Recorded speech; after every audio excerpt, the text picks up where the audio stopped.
di channel Missing Link Story. Bagaimana kabar kalian? Semoga kalian baik-baik saja dan dilimpahkan rezekinya. Sebelum menonton video yang sekarang, tonton dulu video sebelumnya agar kalian bisa paham. Linknya ada di deskripsi. Daripada berlama-lama, mari kita mulai saja ke video ini. Oke, kita akan membahas tentang agama Yahudi. Agama Yahudi ini adalah agama yang berkembang kedua di daratan Arab sana. Agama Yahudi ini mempunyai, ya bisa dibilang, buyutnya itu adalah Ibrahim, sama dengan Islam. Jadi Ibrahim ini kan menikah dengan Siti Hajar dan Sarah. Dari Siti Hajar mempunyai anak Ismail, dari Sarah mempunyai anak yaitu Ishak, dan Ishak mempunyai anak lagi bernama Yakub yang nanti berganti nama menjadi Israel.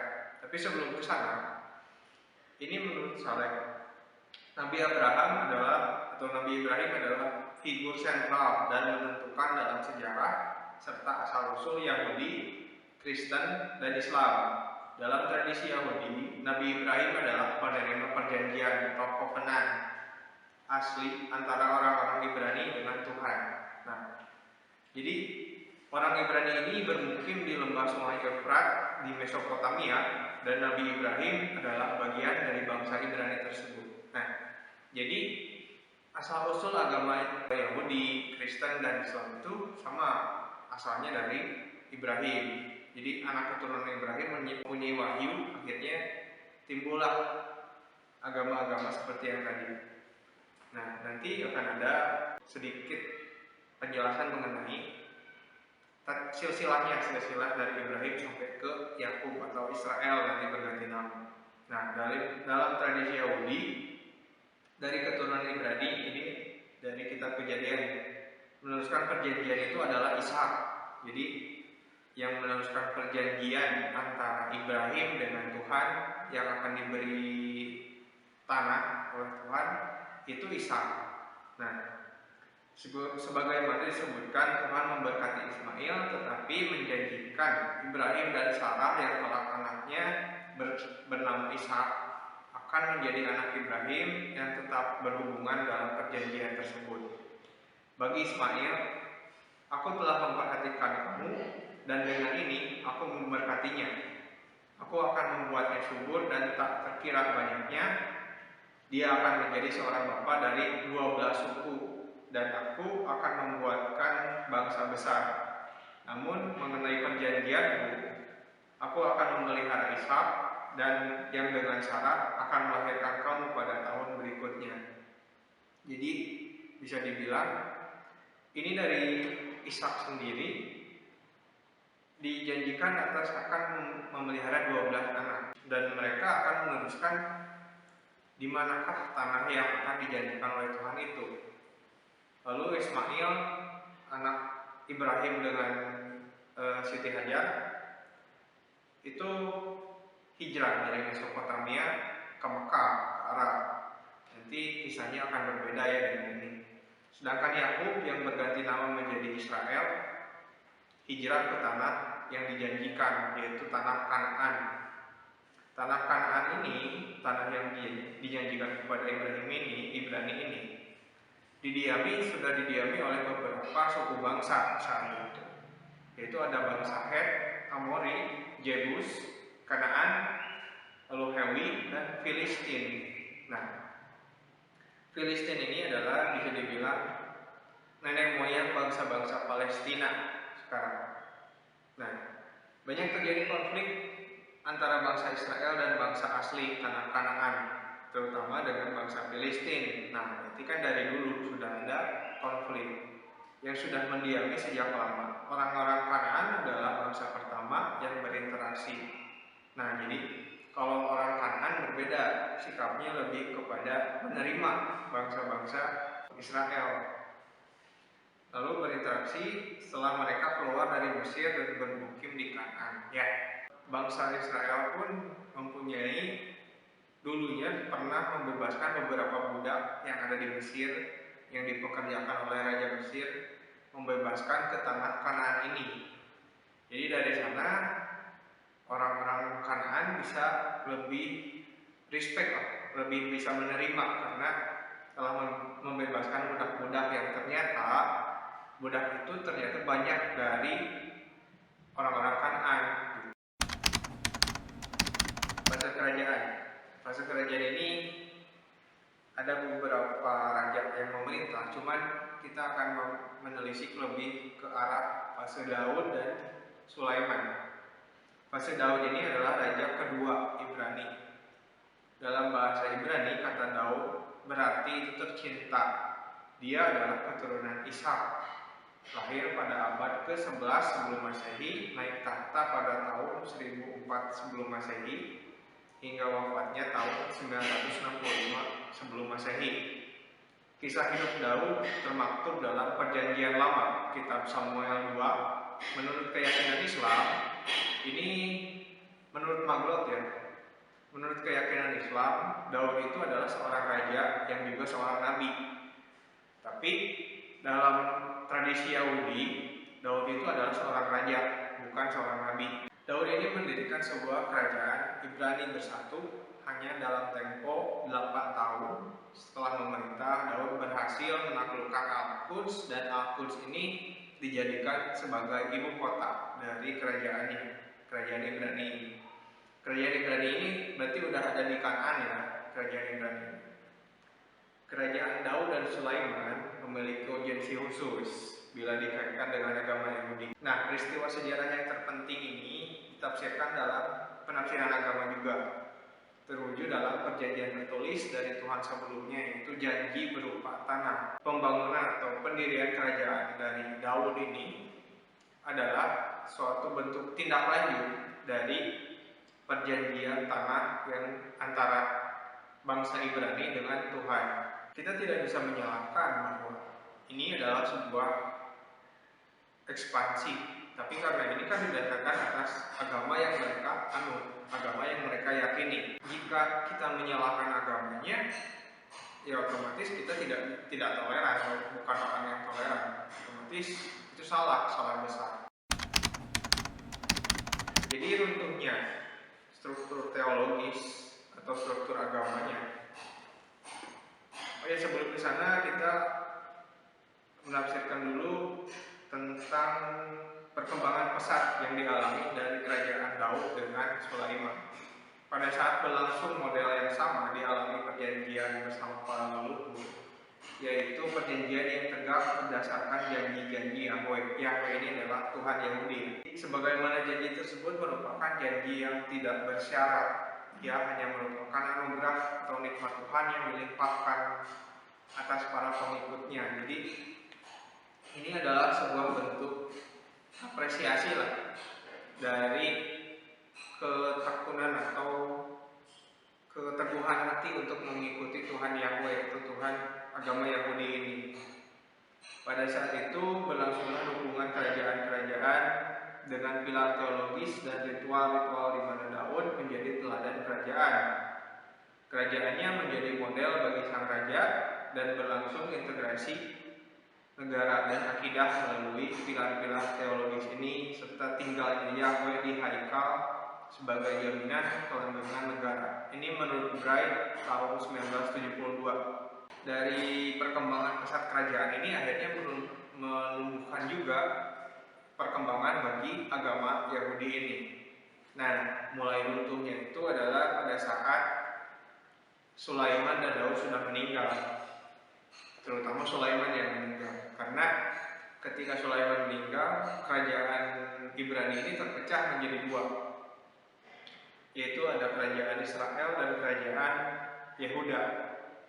Kerajaan Israel dan Yehuda ini sebenarnya sama ya, masih menganut agama Yahudi. Oh ya, Israel itu adalah Isra itu anak dan El itu Tuhan. Dari kematian Sulaiman ini pecah menjadi dua, antara kerajaan Israel di wilayah utara dan kerajaan Yehuda di wilayah selatan. Nanti akan tampil ini petanya. Dari sini maka mengkristallah keyakinan baru di samping keyakinan lama tentang kesucian kerajaan Daud. Intinya adalah keyakinan yang baru adalah penolakan terhadap klaim keluarga Daud tentang pemerintahan abadi dan penolakan konsep asas ketuhanan bagi kerajaan serta menganggapnya sebagai kerajaan bumi yang rentan mengalami perpecahan dan keruntuhan. Nah, jadi setelah Sulaiman meninggal, lalu wilayahnya terpecah menjadi dua, banyak dari rakyat atau bangsa-bangsa Yehuda ini yang tidak mengilhami bahwa Daud adalah salah satu orang yang menjadi teladan kerajaan karena dinilai dia tidak bisa melanggengkan kekuasaan hingga kerajaan terpecah menjadi dua. Terus selanjutnya adalah Yudaisme atau Yahudi ini termasuk dalam agama monoteisme atau tauhid. Artinya hanya menyembah satu Tuhan dan agamanya itu diwahyukan melalui Tuhan. Umatnya ya syahadatnya juga ada. Syahadat dari Yehuda ini adalah Shema Israel yang menjadi simbol agama Yahudinya adalah menorah. Menorah itu nanti akan ada mulai muncul ini menorah. Yahudi mempunyai rukun iman, jumlahnya ada 13. Yaitu yang pertama, aku beriman kepada Maha Pencipta. Aku beriman bahwa Maha Pencipta itu Esa. Aku beriman bahwa Maha Pencipta tidak ada yang menyerupainya. Aku beriman bahwa Maha Pencipta tidak memiliki awal dan akhir. Aku beriman bahwa hanya kepada Maha Pencipta lah menyembah. Aku beriman kepada para nabi utusan Maha Pencipta memiliki perkataan benar. Aku beriman bahwa Musa adalah bapak para nabi. Aku beriman kepada Taurat. Aku beriman bahwa Taurat tidak bisa diubah. Aku beriman bahwa firman Maha Pencipta selalu benar. Aku beriman bahwa Maha Pencipta akan selalu memberikan pahala kepada yang takwa dan memberikan hukuman kepada yang ingkar. Aku beriman bahwa akan ada datangnya seorang Mesias. Aku beriman bahwa akan adanya kehidupan setelah mati. Kenapa jadi Musa yang menjadi bapak para nabi? Karena Musa ini adalah seorang nabi yang dipercaya oleh bangsa Yehuda atau Yahudi ini sebagai orang yang sangat berjasa. Dia adalah orang yang bisa membebaskan para buruh atau budak di Mesir, dan dia juga yang bisa dibilang mendapat wahyu untuk agama Yahudi ini. Mesias, siapa itu Mesias? Mesias adalah seorang juru selamat. Nanti biasanya Mesias ini kiamat baru datang. Dan kehidupan setelah mati, akan adanya kehidupan setelah mati. Ini adalah menandakan bahwa Yahudi adalah agama eskatologis, di mana akan adanya kehidupan setelah mati. Maksudnya setelah mati kita tidak akan langsung hilang, gitu. Tapi masih ada seperti penimbangan amal baik, amal buruk dan lain-lain. Lalu kitab suci Yahudi adalah Taurat. Tafsirannya berbentuk Talmud atau bernama Talmud. Taurat ini dibagi menjadi 5, yaitu Pentatek. Yang pertama ada kitab Kejadian yang berisi penciptaan alam, terus pertemuan Adam dan Hawa, kisah Nuh atau kisah Noah, dan terbunuhnya Habil dan Qabil. Lalu yang kedua adalah kitab Keluaran. Kitab Keluaran ini menceritakan tentang orang-orang Israel keluar dari Mesir dari kisah Musa. Lalu kitab Bilangan. Jadi kitab Bilangan ini yang berisi jumlah-jumlah atau angka-angka seperti jumlah zakat, jumlah sedekah, jumlah kurban. Lalu yang keempat adalah kitab Imamat yang berisi hukum-hukum, dan kelima kitab Ulangan yang berisi tata cara ibadah. Peribadatan orang Yahudi adalah melakukan 3 kali sembahyang, yaitu pagi yang dinamakan Syaharit, siang yang dinamakan Minha, dan sore yang dinamakan Maghrib. Maghrib ya, bukan Maghrib. Sedangkan saat hari Sabat atau hari raya ditambah dengan sembahyang tambahan, yaitu Musal. Di agama Yahudi pun sama, ada puasa ya. Agama Yahudi ini melakukan puasa wajib selama 40 hari Dan kalau kita kan 30 hari ya, terus lebaran. Kalau ini 40 hari, terus mereka melaksanakan Yom Kippur. Inti dari sembahyangnya adalah Amidah atau doa sambil berdiri, Shemona Esrei atau 18 doa, serta terpenting adalah Shema Israel. Jadi setiap ibadah ada diiringi dengan syahadat Israel. Lalu ya yang tadi ya, puasa 40 hari dan puasa kecil juga saat berkabung. Jadi misalnya ada keluarga yang meninggal, maka anggota keluarganya harus puasa. Kota sucinya adalah Yerusalem dan Bukit Muria adalah sebagai tempat Abraham ingin mengorbankan anaknya serta tempat yang dijadikan Sulaiman untuk pembangunan Baitullah. Jadi Bukit Muria ini dipercaya adalah tempat yang dijadikan sebagai penyembahan Ibrahim terhadap Ismail. Lalu yang dipercaya juga sebagai bangunan kuil agama pada saat Sulaiman yang diklaim oleh beberapa negara sebenarnya. Jadi diklaim oleh Islam, diklaim oleh Yahudi, dan diklaim juga oleh Nasrani. Jadi 3 agama ini menginduk ke Baitullah yang dibuat oleh Sulaiman.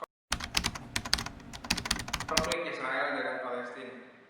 Jadi konflik ini adalah konflik yang sudah lama terjadi, yang tadi saya bilang, antara Israel dengan bangsa-bangsa Filistin yang saat itu sudah mendiami tanah Kanaan ini. Di mana satu sisi Israel ini menuntut tanah yang dijanjikan oleh Tuhan kepada bangsa Ibrani. Itu satu. Bangsa Ibrani ini sebenarnya semua keturunan dari Ibrahim sebenarnya, karena Ismail pun berarti Ibrani kan. Lalu yang kedua, tidak salah juga jika Palestina mempertahankan wilayahnya, karena itu adalah sebuah tanah leluhurnya, di mana dari dulu pun dia sudah mendiami, bahkan sudah membuat peradaban di saat itu. Jadi kita tidak bisa menilai mana yang salah, mana yang benar, karena dua-duanya jelas benar. Secara agama benar, secara tanah leluhur juga benar.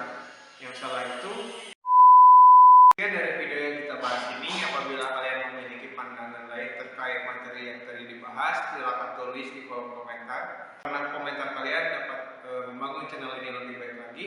Apabila channel ini lebih bermanfaat, silakan tombol subscribe-nya dipencet dan juga loncengnya diaktifkan. Jangan lupa kunjungi IG kami, yaitu Missing Link Story. Terima kasih, saya pamit undur diri. Assalamualaikum warahmatullahi wabarakatuh.